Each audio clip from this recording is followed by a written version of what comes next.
coming here, even though you were probably here for Wally Lamb and debated whether to leave for coffee, come back for entree. But we're really lucky that you all came out this morning for us, because we were imagining like maybe our families and these two of you, like right here in front.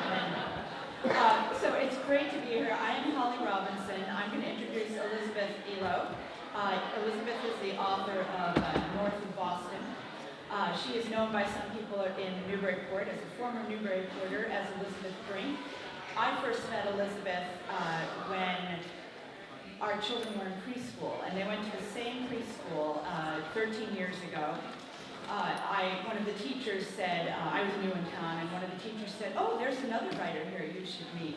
And I basically stalked Elisabeth because writers, you know, we work a lot alone, and so we're nervous a lot in front of people. So I sat in my car and I watched her like 3 times come out of the parking lot and drop her child off, and finally said, you want to be my friend? And she said yes. I was really lucky. She said yes, and we've been writer friends, which if any of you attended the amazing night last night between Andre and Anne Hood, where they talked about kind of the importance of writer friendships, and because there are very few. I mean, we're lucky. We live in Newburyport, a city where books are appreciated, where we actually care enough about the written word, about the craft of creating sentences, about what Wally Lamb just did here this morning, like making us, just transporting us to a flood scene, and just let me stroke the podium. Some of that talent might still be here, coming into my fingers. How lucky are we? But writers need each other. We need each other for talking about writing, because it doesn't get done a lot. The arts are supported in some corners, but not in a lot of corners. So that's why I'm so grateful to have met Elisabeth. We have another member of our writing group here, Virginia Smith. She is writing mysteries, and we have been swapping manuscripts probably for about a dozen years now. The theme of this Newburyport Festival is the curious mind, which is apt because writers do have curious minds, or we tend to remember everything. And this is what Elisabeth and I are going to talk about today. Anne Hood put it as her mind is kind of like that thing in the dryer that catches lint, and I say our minds are kind of like junk drawers, like everything goes in them. And we're going to talk a little bit about what went into our minds in writing our novels. So North of Boston, even if Elisabeth weren't one of my best friends, I would say this is an extraordinary book. It's a literary thriller along the lines of they call it, in the reviews they call it Dennis Lehane meets Smilla's Sense of Snow. It's a suspense, a literary thriller is how they're billing it as well.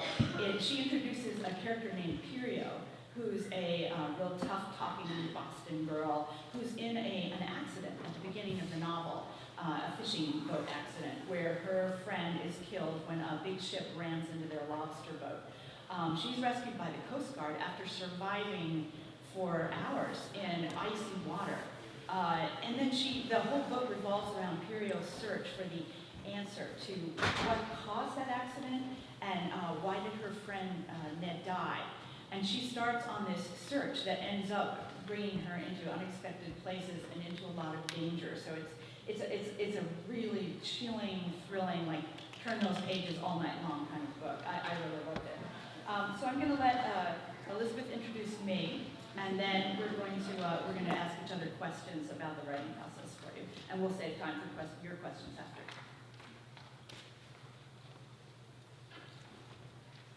Hi there, I'm Elisabeth Elo, and I wanted to introduce my friend Holly, who is a very successful magazine writer. A lot of people don't know that about her, but she's published in Ladies' Home Journal and all the women's magazines and other magazines for years.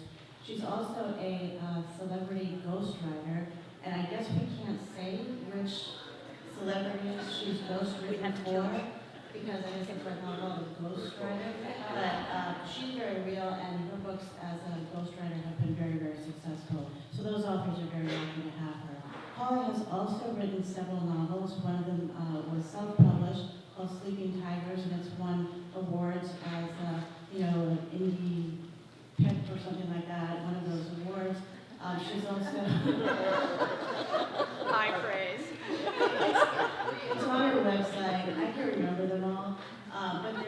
also has now published two traditionally published novels, one of them called The Wishing Hill, and this new one which is called Beach Palm Island, which just came out. And I want to talk about that for a minute, but not before I mention also her memoir called A Gerbil Farmer's Daughter, which got another award. We can just make them up as we go along. It's a Barnes & Noble Discover Summer. It's good. It's a really good thing. What I'm trying to say here is Holly's a very talented and recognized writer who has a lot of different skills. So, and she's my friend, so I'm really lucky about that. And Holly's book is about, a lot of times her novels focus on family. This latest book is about a father who is dying, and on his deathbed he says, "Tell your brother the truth." And of course, the heroine of the book, Ava, has no idea that she even has a brother. So that's how that novel starts, and it's a pretty interesting premise. So we're going to go on from there.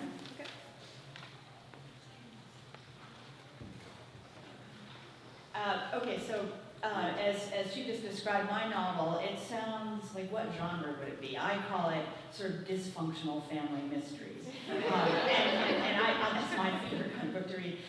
Elisabeth has also written a mystery, and that way we're similar. But when you look at Elisabeth, like, what do you see?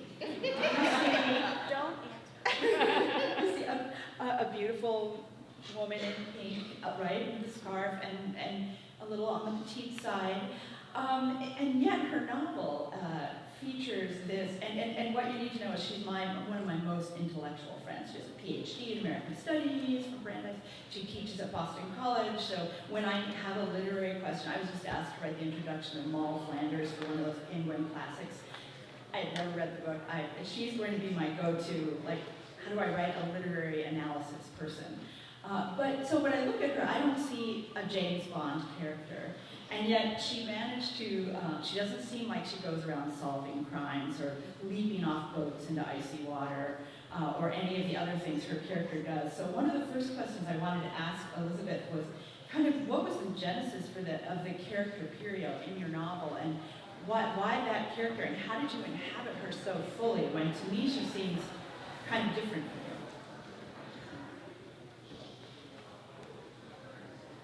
Okay, there's a lot to be said about how a novel starts, and I could talk a long time, bringing in all the threads of things from my life and things in this area in history that have gone into the writing of this novel. But to talk first about character, when I graduated, or I got my intellectual PhD thing, I started to read fiction again for pleasure. And I hadn't done that, ironically, for a really long time because I've been so used to analyzing it as a graduate student. So what happened is I found myself really disappointed by the books that I was reading. And I had a sense of a character that I wanted to read about, and I couldn't find that character in any books. And I knew exactly who she was. And then she started to, be an actual person. And I started thinking about her a lot. Her voice became very clear in my head before I even wrote a word of the book. And I had this feeling after a while that she was so real that if I didn't write her, I would go, I would be on my deathbed and she would still be talking to me saying, "Why didn't you write the book about me that you were supposed to write?" So I had that really compelling voice going on in my head. And the book started really with three points. One is that she was on a boat and there was a terrible accident. The second point was that she survived somehow. And the third point was that she was going to get on another boat and head far north. And the end of my book happens actually on Baffin Island. So just with that character and those three plot points, I started writing. And I wrote about 50 pages of the book and came to a complete wall because there was so much research I had to do to write the story that I wanted to write. And I simply didn't have the facts at my disposal. And when I started to do research, I did, I think, almost too much, and I was sort of overwhelmed by facts. And I actually put the book aside for almost 5 years.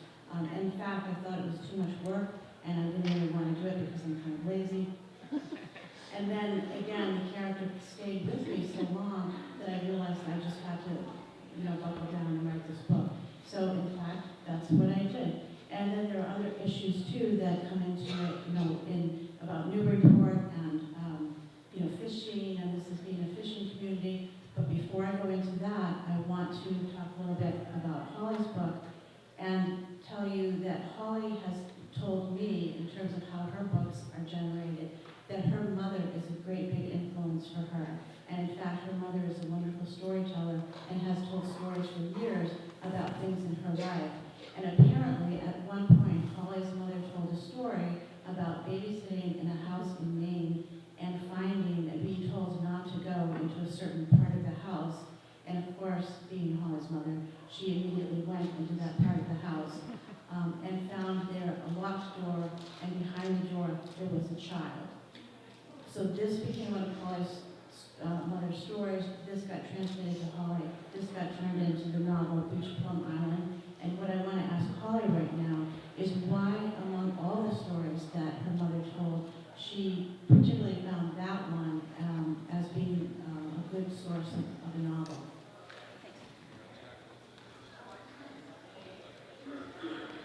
Yes, that's absolutely true. My mom was babysitting and did that thing that in horror movies happens, where you say, don't go into the basement. Only in this case, don't go to that bedroom. And she went to the door. And the way she told the story was, my dad was in the Navy. My brothers and I were always fighting in the back seat. I still have a place where my brother Donald, a scar from where he bit me. And the Indian rub thing was really big back then, whacking, they'd try piling blankets, because we were moving every 2 years since my dad was in the Navy, and we drove a lot, and nobody flew anywhere in those days. So she would have to tell us these stories to entertain us, and she made this story sound hair-raising, like, I put my ear to the door, and I heard a sound like this, and I didn't know what it was, so I opened the door. So it was the way she told it, and then the way she told it about the little boy flying out of that room, climbing on her body and trying to tear at her clothes and making these guttural animal sounds, that I always wanted to know, well, what happened, Mom? Why was the boy in the room? Whose son was he? Why would they lock him in the room? And why couldn't he see? Why was he blind? Because she had also told me he was blind. And she didn't even have any answers. And as we all know from latest memory research, when you remember things, your memories change. You take it off your brain shelf, wherever you store your memory, you look at it, you examine it. And when you put it back, it's different because you've analyzed it, you've added your contemporary experience to whatever that memory is. Writers, in a way, it's the same thing. We hear a story and we just dwell on it. A story sticks with us. And in my case, it was because I was a child and she told me this, and I could easily, she was the kind of mom who would say, go swim with your brother, and she'd lower the ladder of the boat that they had in the Chesapeake Bay. My brother and I would be lowered down and tied on ropes to the boat, and then she'd lift up the ladder while she smoked cigarettes and drank cocktails. And so she was that kind of mother. So I think it was, and it was, like if you watch any of the old I Love Lucy shows, Lucy's always putting little Ricky out in a playpen somewhere. Nobody knows where that kid goes. Like, that's what mothers did, and that's how you were raised in the 60s. You're just kind of shut off not to bother your mother. And so I could kind of imagine her shutting me in a room, maybe. She never did, but I could imagine it. But so I kept having those questions, like, what happened to that boy? And it just stayed with me and stayed with me. And when I became a mother, that story stayed with me more. I have 5 kids. And I might imagine closing one of them in the door and leaving him there, and just sliding food into the little crack. But I never did it. I did keep thinking about that boy, and because it stayed with me so much, I had to give that boy a story. I had to give him a happy ending, and not to, spoiler alert, there is a happy ending in my novel, but it's a long road to get to that happy ending. With Elisabeth's book, she has such a complicated plot. She has, this young woman who's just out of boarding school, who's taking care of the son of a drunken boarding school friend. She has this journalist that she's kind of maybe going to hook up with, but maybe not. She has this perfume baron of a father who has this somewhat, snarky wife. She has then this maze of a plot involving, icy water swims, Navy research, bad guys on a yacht. Like, what I wanted, she describes her writing, putting this plot together as maneuvering through a maze. Now, there's a lot of talk especially now as the publishing industry is struggling to survive. Like, do you write commercial fiction, like what Wally Lamb was saying? Do you feed the Oprah writer? Do you try to feed the Oprah, hope that you'll get picked by People magazine, everybody wants to write Gone Girl, right? We all want to, we'd like to make some money from our novels. So there's that kind of urge sometimes to be commercial, to at least stay afloat so your publisher doesn't drop you, which happens if you don't make your numbers, your publisher will drop you. What I want to ask Elisabeth is about that, because she's written a thriller, which I don't think she was thinking of it as a thriller. It's how they decided to market it.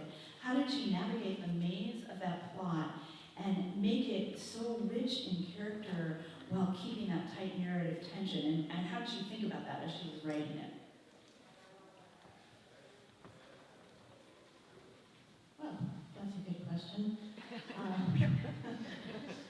Again, I want to go back to looking for books that I wanted to read. And I remember being a kid and going to my local library, riding my bike there, having my bike baskets. The library would help me sometimes choose books. And I would ride home with so many books in the basket of my bike that when I went over a bump, they'd all fall out. And I'd be always tying it in. And what I loved about reading when I was a kid was that you had adventure, you had character, you had mystery, and you had knowledge coming into you from so many different sources, and you had geographical experiences as well. And that's what turned me on to reading. That's why I love to read. I sometimes think that my childhood reading was the most important thing, or one of the very most important things that I've done to form who I am and to create that level of curiosity about the world. And so again, as an adult, when I wanted to write a book, I didn't want to write according to the formula that I see so much around me. And we sometimes make a distinction between commercial fiction or popular fiction and literary fiction. And I was kind of in the middle there because I found myself being a little bit of both. But what I want to say now is that literary fiction also has conventions. Practically every book, novels are about conventions, and they're about the way that you satisfy the reader's expectations by using certain conventions, and about the way that you frustrate or excite the reader by changing some of those conventions. So you're always working with known quantities. And as I looked around at the literary landscape, I didn't see anything that I wanted to do. What I wanted to do was make a book that I had loved when I was a child, only to make it for grown-ups. So into my book, I poured whatever I wanted to pour and whatever I was interested in. The perfume industry comes into it, fishing comes into it because I'm a Newburyporter, geographic experience comes into it because my character goes up the coast of Labrador to Baffin Island. And that's what I wanted to write. When I wrote the book, I had an agent and I finished the book.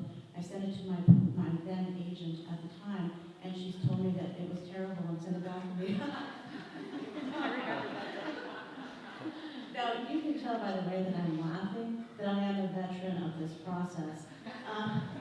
And I know my daughter right now is applying, she's thinking about colleges. And I say the same thing to her as I say to all my students. When you have 30 rejections, come and talk to me. Then I'll cry with you. But, a few rejections is nothing to a writer. So I just immediately turned around and got another agent who loved the book and sold it very quickly to liking. But this comes back to the idea, again, that Wally was talking about, which is that if a writer isn't really committed to the work, really involved in it, really engaged in it, passionate about it, then the book isn't going to be any good. And so I think I took some risks there by doing what I wanted to do and keeping my fingers crossed that somebody would like it. And in that case, it turned out to be true. I wanted to say a couple of things here about Newburyport and some other of the ways that my life flowed into it. People here may remember that in 1996 there was an accident with the Heather Lynn, which was a fishing trawler that came out, I see people nodding, that came out of Newburyport, and it ran into a tow line between a tugboat and a 270-foot barge, and then it turned over and 3 fishermen inside the boat died. It was a very, very tragic accident, and it affected people here in Newburyport because this was a Newburyport fishing vessel. At the time that I was living here, I also had a lobsterman friend And I went out on his boat several times, and tragically this man died. It had nothing to do with lobstering, but he left behind some children, one 10-year-old boy, and I remember feeling very concerned and thinking about that little boy a lot. Now, those of you who have already read North of Boston, you'll see all of these things in the novel. If you haven't read it yet, when you pick it up, you'll see all these things. So, Ned, the fisherman, is based on my friend. The accident that happens in the boat started with a spark of me being in Newburyport when the heavy wind happened, and that little boy who was left over after his father died becomes the character Noah, who's in my book as well. So that's how it all kind of flows together. Now, to go back to Holly's book a little bit, Holly has lived for a long time in this area, and she sets her book on Plum Island, which of course we all know very well.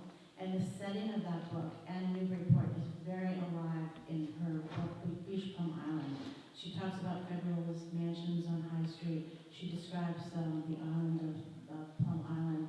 And you can really sort of feel how important the setting is to her and how it comes into her book, almost as another character.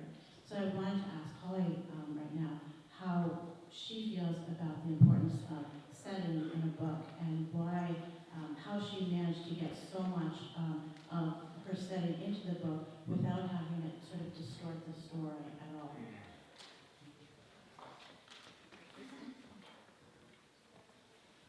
So, yeah, when you read a book, obviously it has a setting. The characters have to live somewhere, right? So they can live in New York City, they can be in that little, Tony Little shops in Brooklyn, or they can be out in Omaha, or so your character, you have to put them somewhere.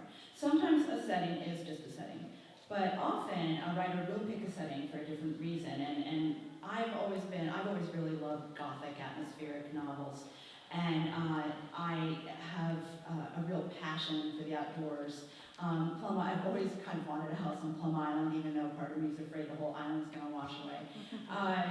In my novel, I have a potter who has a cottage on Plum Island, which we all know she probably wouldn't be able to afford that without a trust fund, but she's a struggling single mother, so no trust fund there. But she, what I loved about putting her on the island, besides kind of the beauty of that setting, was the metaphor it provided as a barrier island at Plum Island. For those of you who might not know, I'm sure you probably don't know, but as a barrier island, it protects the mainland because it takes the brunt of the northeasters and the other storms, and it's always shape-shifting. And in my novel, one of the main characters, the single mother, her life is shape-shifting because her kids are about to leave her to go to college. She's just found out she has this brother she didn't know she had. She's searching for him. She's kind of embroiled in this new relationship with a half-sister by her newly deceased father, this 15-year-old girl who's really kind of tormented in a lot of ways. And so she says at one point, I feel like I'm disappearing. I feel like I'm being pulled apart, and I'm not, my life is never going to look the same. And that's kind of how I feel about Plum Island. It's probably always going to be there, but it'll never be the same shape from minute to minute. I wrote this book partly as an expression of motherhood, because for her character, because that is how we often feel. We often feel like we're torn apart by these various forces, especially if we have elderly parents, or we're taking care of teenage kids, young kids at the same time, we're working, and so we feel our lives being whittled away. I did the same thing in my prior novel, In the Wishing Hill. I lived in Byfield when I wrote that book, and there was a snuff mill behind my house, and the snuff mill had been out of use since the 70s, and it was just being kind of left to rot, basically. And the water stains coming down, and the rusty chains, and the old wheels that didn't work anymore were the perfect metaphor for this unrequited love affair. Well, this love affair that then could never be talked about in that particular novel, and there was a real sorrow about that in the character. So I felt that every time I looked out the window at this snuff mill, I thought about all the people who worked there, and I felt this real sorrow. So for me, setting is extremely important. I'm going to ask Elisabeth one more question, and then we're going to take questions from the audience. The question I have for her is that, we've talked a little bit about Anne Hood and Andre DeWitt, partly because they are who they are. They said they never really think about the readers. They never really think about the characters and how the characters are developing, except for as integral to the book, as organic to the book. And I think that's true. You know, Andre was talking about how it's important not just to write something, but to fully imagine it, to imagine it happening. And that's what happens. Writers go into kind of a trance state where you know, as he's put it, you know, 10 hours can go by and you think it's like an hour. And what I want to ask Elisabeth is as she was finishing the book, Pirio is not an incredibly likable character all the time. She's brave, she's fierce, but she's dislikable sometimes. She's really abrupt. She's really, she's really, you know, like you just want to say, God, did you really just say that? Did you really just do that? And I admire that, I love it. She's a very flawed character. And the convention in fiction is that most women characters are not dislikable. Like men characters, especially in thrillers, can get away with being, you know, brazen, Jack Reacher types, but not women so much. And I wondered if Elisabeth thought about that, about the impact Pirio would have, about how readers might relate to her or not relate to her as she was writing the book, and how important that was to her. Well, getting back to the whole idea of character, this female character, Pirio, her last name is Kasparov, this is a woman, again, that I wanted to read. And it has to do, I think, with exactly what Holly was talking about. Women are limited, I think, to a degree in how they can express themselves both in life and in fiction. And I was frustrated with that. I wanted to find a character who I felt was like me. And I didn't want that character to be defined primarily by her marriage or her family or her relationships. Because as a wife and mother and friend, I have to say that there's a part of my personality that does not get expressed in any of those relationships. There's a part, I think, of everybody's personality that is hard to reach in our normal lives, say. So I wanted to have a character who could act out some of those things that I felt inside myself that I couldn't act out in real life. So yeah, she's kind of tough, she's adventurous, she's brave, she's stupid sometimes, and she's also fairly reckless. And I really like that. I like to have those qualities affirmed in fiction. It satisfies me, it makes me happy, and I just loved writing this female character. So that's how she came to be. I also want to say that this female character, Pirio, who I created, you know, she's not somebody that I made up. I modeled her in part. If you saw the Olympics, I mean, at Sochi, you saw those little girls who are, I call them little, you know, they're 18, 19, 20 years old. They go down these half pipes on snowboards, and then they flip in the air 15 times, and then on their feet and go have a cup of coffee. I don't know what they do after that, you know. Touch somebody, probably. But these girls are out there, and they're doing it, you know. So everybody's saying to me, oh, Pirio's so brave, she's so awesome. Where did you come up with her? And I feel like, turn on the TV, you know, there they are, they're all doing it. My sister right now is getting ready to sail around the world. She's just going to do it. So yes, I didn't really make her up. I mean, she's real. It's just that those characters are not normally represented in fiction, but they're all out there, and we know them. So, believe for them. Okay. So now let's open us up to some questions. Yes? Go ahead. I'm just curious, you both talked about ideas that you had that really gripped you to write a novel. Have there been many ideas in the past that didn't grip you, where maybe you started the book, but it was just too weak an idea to carry you? I'm just curious about that. I'll answer that one. Absolutely. And I think yes. The question was, you know, we talked about ideas that gripped us, that turned into novels, you know, that we had to write. And then what about all the ideas that seem great at the time, but they don't grip you? And that's a really great question, because that happens all the time. And one of the things I noticed is there are lots of things that I'm really super enthusiastic about, and at the time I'll say, wow, that could be a great story, that could be a great novel. And what happens is they kind of fizzle, they kind of peter out, and after a couple of weeks I can't even really remember what they are. And that's how you tell the difference, or I tell the difference between something that's novel-worthy and something that's not.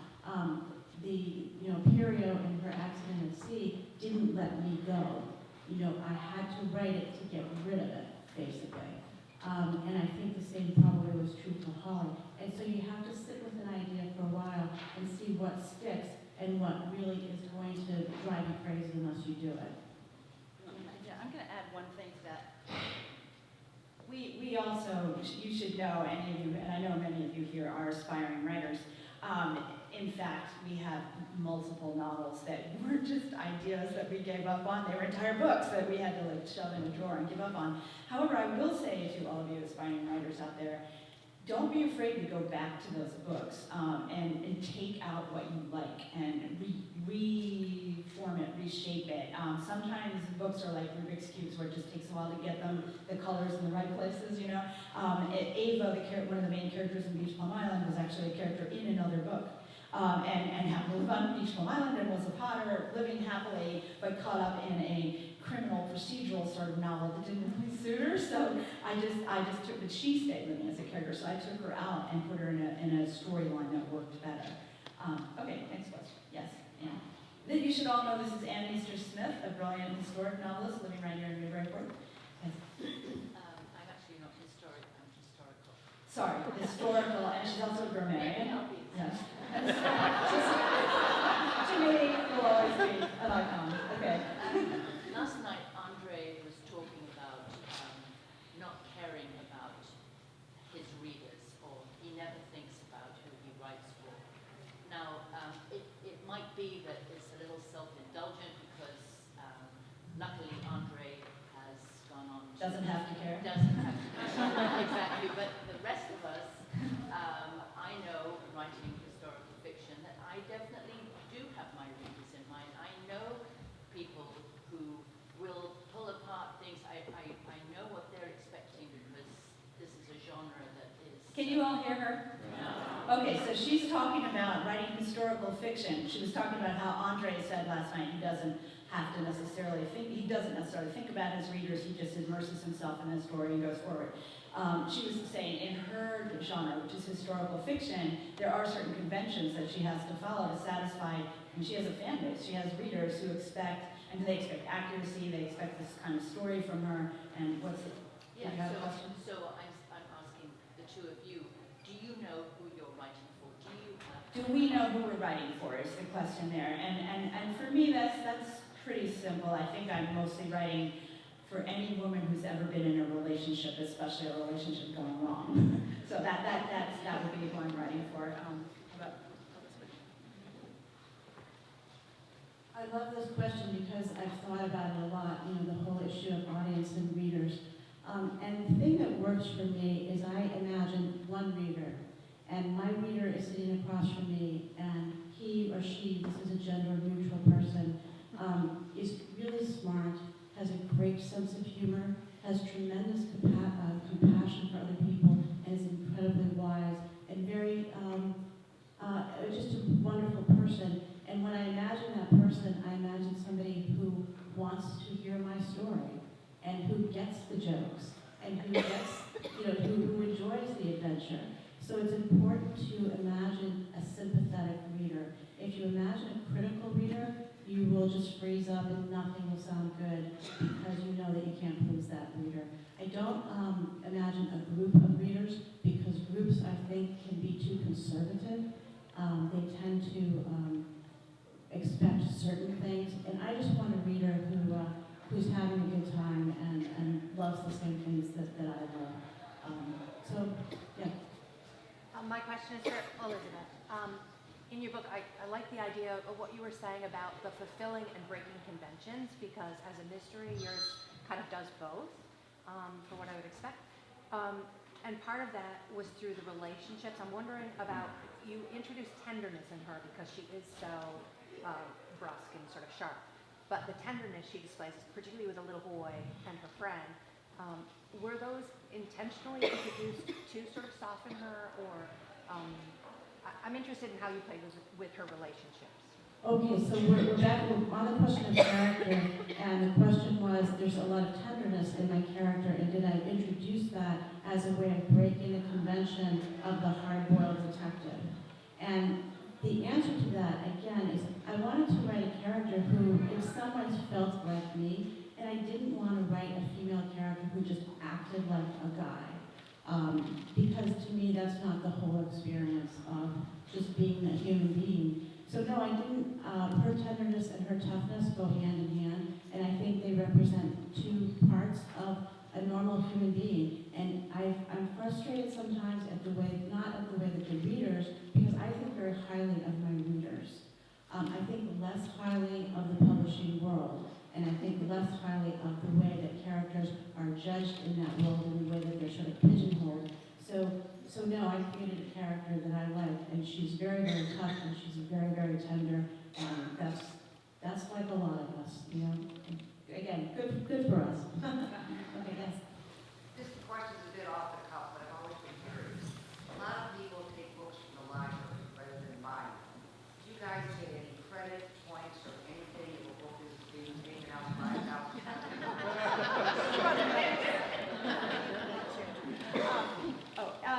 Well, I think the credit we get is that somebody wants to read our book, which is really amazing. And I think, you know, having grown up as one of those weird nerdy kids who was in the library hiding because I didn't have any friends, I think that I just adore libraries so much that the only thing I've ever thought about libraries is I want to give them my books so people who can't afford to buy them can read them. In terms of sales, you know, yeah. And a library buys one book or to share around or two books, and you know, so it's important, but it doesn't really come to play that way. It's more for the community of it, like library book clubs, readings at libraries, and just supporting local libraries, which is so incredibly important. Yeah, thank you for that. Yes, in the back. Do you find yourself writing out of order, especially for a complex plot and a more straightforward plot? Does that throw you off channel, or are you like, you know what, I'll just write this and then put this chapter here?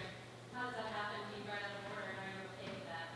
I think the magic is always in the revision, and yes, when I get stuck on certain parts, the last couple of novels have been from different, like 2 or 3 points of view, and so I'll go write another point of view if I'm stuck in one, and the sections might not be in order, or they might be in order and then I end up switching them all around later. You know, when you're first writing a draft, you're basically, I don't want to say anything disgusting here, but you're basically you're vomiting on the page. You're there it is, you know, and as much as you can get out there, spread it around, you know, and then you sort through for the chunks. I don't want to go into that.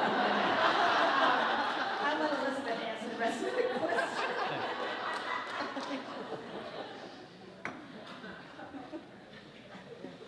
Well,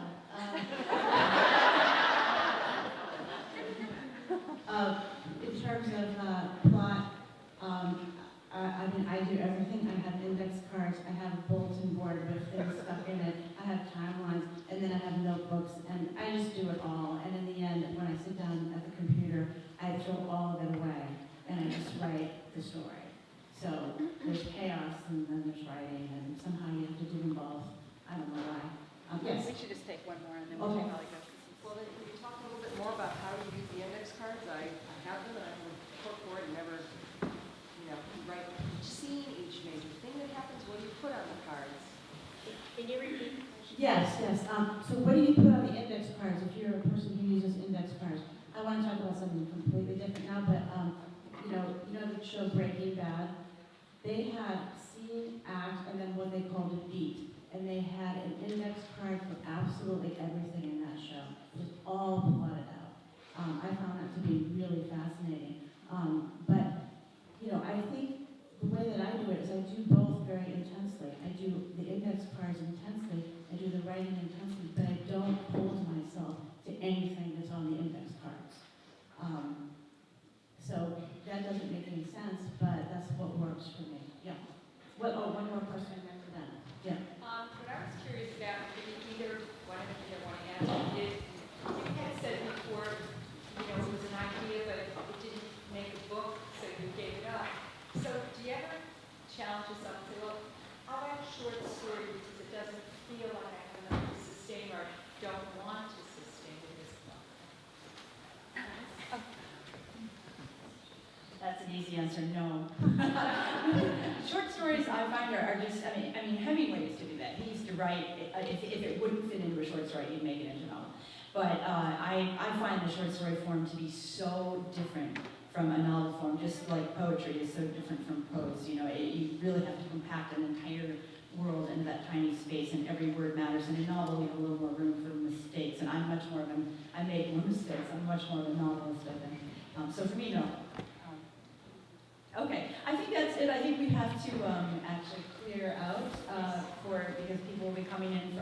Andre DeWitt III is coming in next, and so you don't want to miss that. Thank you all so much for being here.